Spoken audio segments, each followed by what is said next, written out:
Hello everyone, welcome to our virtual chemistry class. This is Mohammad Asif Iqbal, Senior Teacher, Department of Chemistry, Milestone College. In this class, I am going to discuss two of the creative questions taken from chapter 4, which is periodic table. Before go through the discussion, there are some precautions that all we should maintain. Stay home, maintain social distancing, wear mask when you go outside, and keep yourself and your family safe from COVID-19. Now, come back to the point. The first creative question, you can see three elements are provided, and that is sodium, aluminum, and calcium. Now, the first question, what is coinage metal? What is coinage metal? Second one, B, why potassium is called alkali metal? Why potassium is called alkali metal?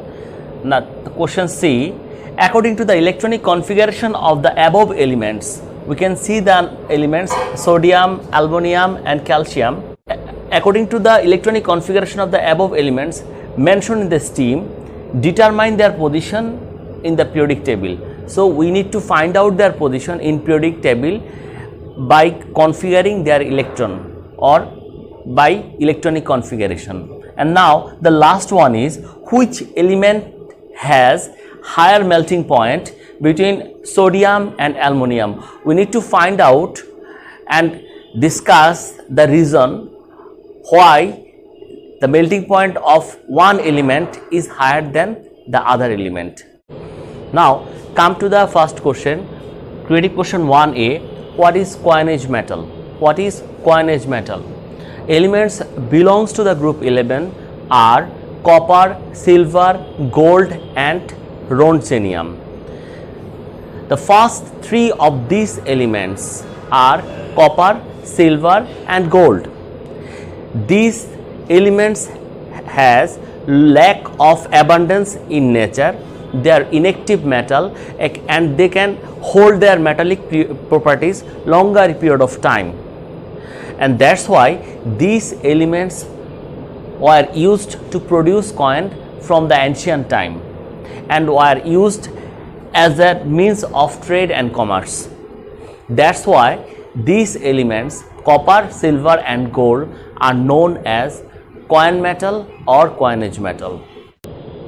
Now question 2B, why potassium is called alkali metal? I repeat once again, why potassium is called alkali metal? The elements belong to the group 1 are known as alkali metal. Why? Because these elements donate electron during chemical reaction and produce alkali and hydrogen gas when react with water. As potassium belong to the group 1, that's why potassium known as alkali metal. During chemical reaction, potassium also donate electron, and when potassium react with water, it produce alkali and hydrogen gas. I am going to write down the reaction. You can see metal potassium react with water molecule and instantly produce potassium hydroxide with hydrogen gas. So potassium follow all the rules of alkali metal and it also situated in the group 1. That's why potassium is known as alkali metal. Now students, you can see the question 1C, three elements are provided and these elements are sodium, aluminum, and calcium. Now the question is, according to the electronic configuration of the above elements mentioned in the scheme, determine their position in the periodic table. Now we need to find out the position of these elements in the periodic table. Now we know that electronic configuration is the main basis of periodic table. Therefore, we can determine the position of an element in periodic table by its electronic configuration, and we are going to do such thing in this case. Now the first element, which is sodium, we know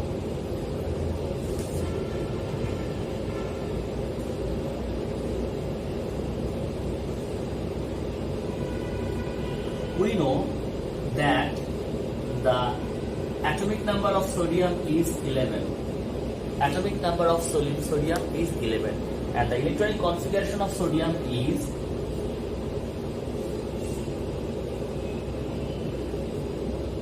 1s2, 2s2, 2p6, 3s2. Now, the total number of electrons present in sodium is 11, and the electronic configuration of sodium is, you can see, and from here you can see the last electron of sodium entered the 3s orbital. The last electron of sodium entered the 3s orbital. The last energy shell of sodium is 3. Therefore, the period where sodium is present is 3. That means the period number where sodium is present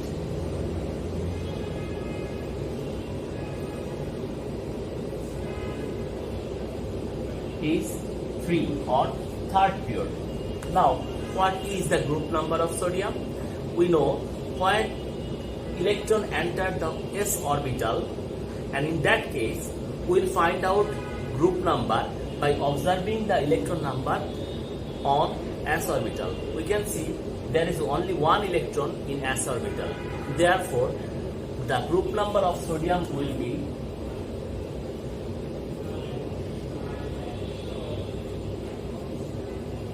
1. So, what is the position of sodium in periodic table? From this electronic configuration, to find out that the period number of sodium is 3 and the group number of sodium is 1. Therefore, sodium can be found in group 1 and period 3. In second case, the second element is aluminum.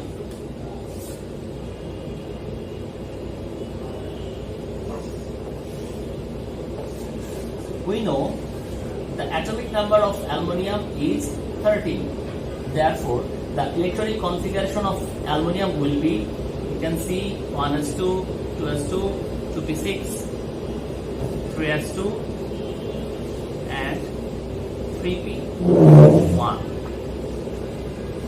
Now, from the electronic configuration of aluminum, we can see the last electron of aluminum enter the third energy shell. Therefore, the period where aluminum is present is 3. The period number of aluminum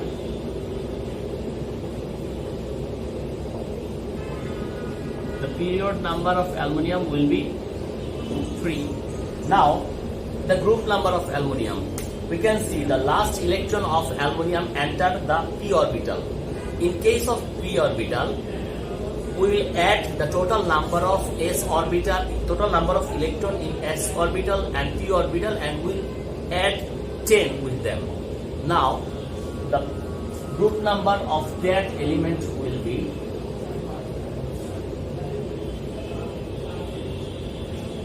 we can see 2 electron present in 3s orbital, 1 electron present in p orbital, and we also add 10 as per formula, and the total stand for 13. That implies that aluminum is present in group 13. So, from the electronic configuration of aluminum, we can find out that aluminum will be found in period 3 and group 13. Okay, now in the third case, we can see the element is calcium.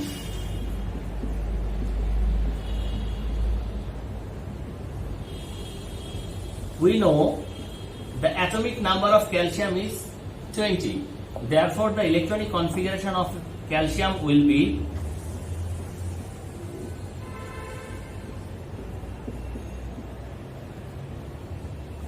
we can see the last electron of calcium entered the 4s orbital. Therefore, the last energy shell of calcium is 4.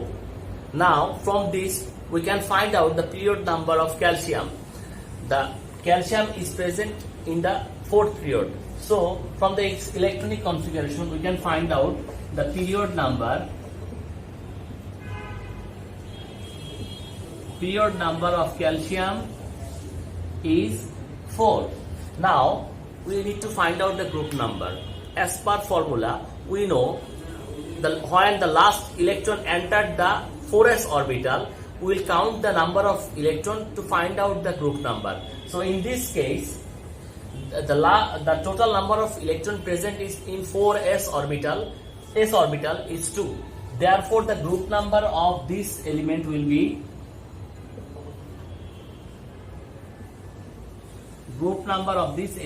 is 2. Now we can found calcium in 4th period and second group. 4th period and second group. And this is the way to find out the elements from periodic table by using electronic configuration. Now question 1D. Which element has higher melting point between sodium and aluminum? Explain it. Now we need to compare the melting point between aluminum and sodium. Now come to the answer. Sodium, magnesium and aluminum, 3 of the elements belong to the same period, and which is 3rd period. And as we go from sodium to aluminum, we can see the number of proton increases, that means the number of nuclei increases, and at the same time the number of delocalized electron increases. As we know, the metallic bond is formed due to the attraction of nuclei of atoms and delocalized electron which are freely moving on the metal bodies. So in these cases, when we go from sodium to aluminum, the number of nuclei and the number of free electron are increases. That's why the attraction between nuclei and electron, especially delocalized electron, are increases, which cause strengthened metallic bond. And due to the strengthened metallic bond, the melting point of aluminum is higher than that of the sodium. Now I am going to write down the answer. You can see sodium, magnesium and aluminum are belong to the 3rd period, and all of them are metal. They have metallic bonding in which the nuclei of metal atoms are attracted to delocalized electron which are freely moving in metal body. In the 3rd period, going from sodium to aluminum, when you go from sodium to aluminum, we can observe what kind of change we can observe. We can observe the charge on the nuclei increases, that means the proton number increases, the number of delocalized electron increases, the electron which is freely moving on the metal body. Now what is the consequence of this improvement? This cause the strength of metallic bonding. When metallic bonding is strengthening, at the same time the melting point also increases. Therefore, the melting point of aluminum is higher than that of sodium. Now students, you can see question number 2. Here you can see a table where there are different types of elements are provided. There are some symbols also. You can see lithium, then X, then potassium and rubidium. And on the other side, magnesium, aluminum, silicon, phosphorus, sulfur and Z belongs to the same period. And in the last corner, we can see Y, Z, bromine and iodine. Now come to the question A. What is inert gas? What is inert gas? Question B. The valence electron and valency of oxygen are different. Explain it. Question C. Explain that the element Y, you can see the element Y has the highest electronegativity mentioned in the stream. We can see there are lots of elements which are provided in the table, and the Y which is on the top right corner, which has the highest electronegativity, we need to discuss. Last one is, according to the STEM, analyze the order of atomic size of the elements of the period where element X is situated. We can see element X is in the 2nd period, and we must compare all the elements which are present in this period and compare their atomic size, which element has higher atomic size and which element has lower atomic size, and what is the reason behind that change of size. Now students, come to the first question of the creative question 2, which is what is inert gas.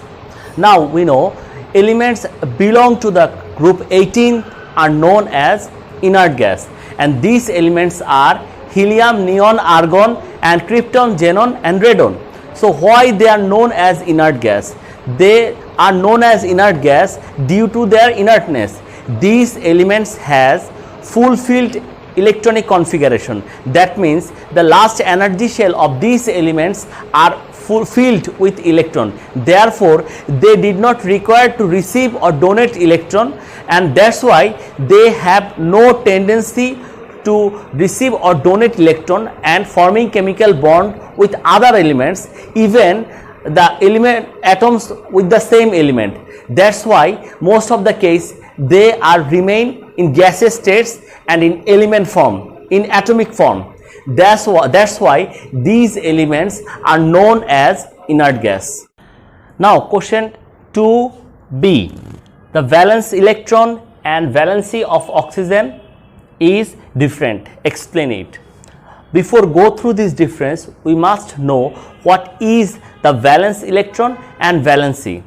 The valence electron is the total number of electron present at the outermost principal energy shell of an element is known its valence electron, and valency is the capacity of an atom to bond with other atoms is known the valency of a particular element.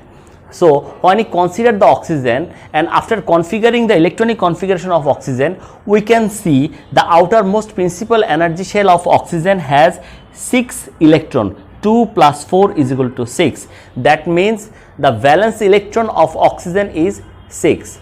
On the other hand, if we observe the electronic configuration precisely, we can observe that 2 unpaired electron present at the outermost energy shell of oxygen. Therefore, oxygen has ability to form chemical bond with 2 hydrogen atoms. So the valency of oxygen is 2. So from these two cases, considering these two cases, we can find out that the valence electron of oxygen is 6 and the valency of oxygen is 2. Creative question 2c. Explain that the element Y, we can see the element Y has the highest electronegativity mentioned in the STEAM. So we have to discuss the element Y has highest electronegativity among all the elements mentioned in the table. Now, before go through the discussion, first we need to know what is electronegativity.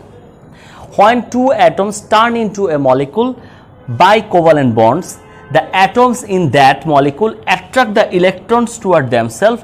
This attraction is called electronegativity. That means in a covalent bond, when two elements are sharing their electron, one element has higher tendency to attract this electron towards itself. For example, hydrogen fluoride, you can see hydrogen fluoride. In hydrogen fluoride, fluorine has higher electronegativity. Therefore, shared electron go towards the fluorine, and fluorine become partially negative charged and hydrogen become partially positive charged. So how this electronegativity change or evolve in periodic table? We know as the atomic size of the atom increases, the electronegativity decreases, and when the atomic size decreases, electronegativity increases. In a periodic table, when you go from top to bottom, the atomic size increases. Therefore, electronegativity decreases. And in the same period, when you go from left side to right side, we can observe the atomic size decreases, and that cause the less amount of electronegativity, the less amount of atomic size which cause higher electronegativity.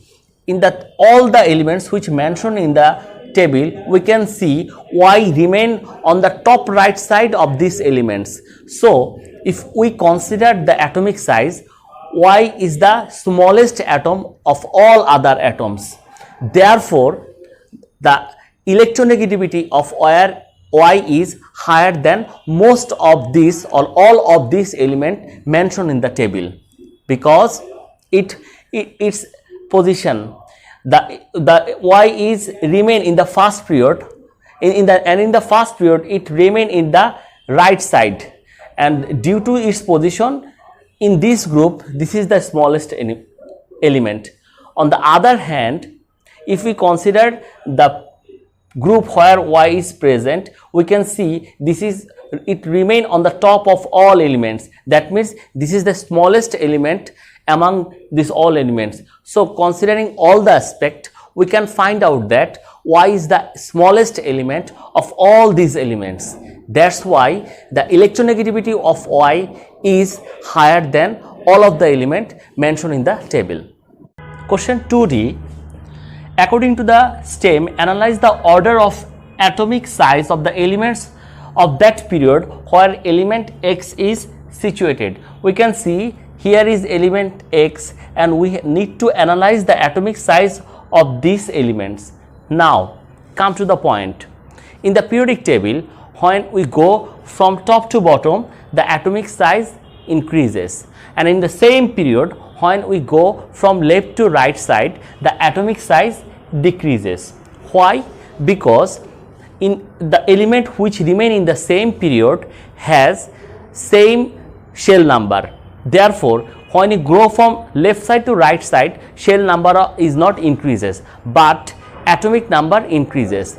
As the atomic number increases, the proton number and the electron number increases. Therefore, the electron which remain at the outermost energy shell and the nucleus has more attraction energy, which cause the reduced size of the atom of the elements. So when we go from left side where the element X is present, when you go from X, magnesium, aluminum, silicon, phosphorus, sulfur and Z, the atomic size decreases, because in this case atomic number increases, but there is no increase of shell number. So the shell number of these elements remain the same, but due to the increase of atomic number, the proton number and electron number increases, which cause the reduced size of element from left side to right side. So in this case, the smallest element is Z and the largest element is X. Dear students, hope that all you understand what is discussed in this class, and thank you for being present. See you once again.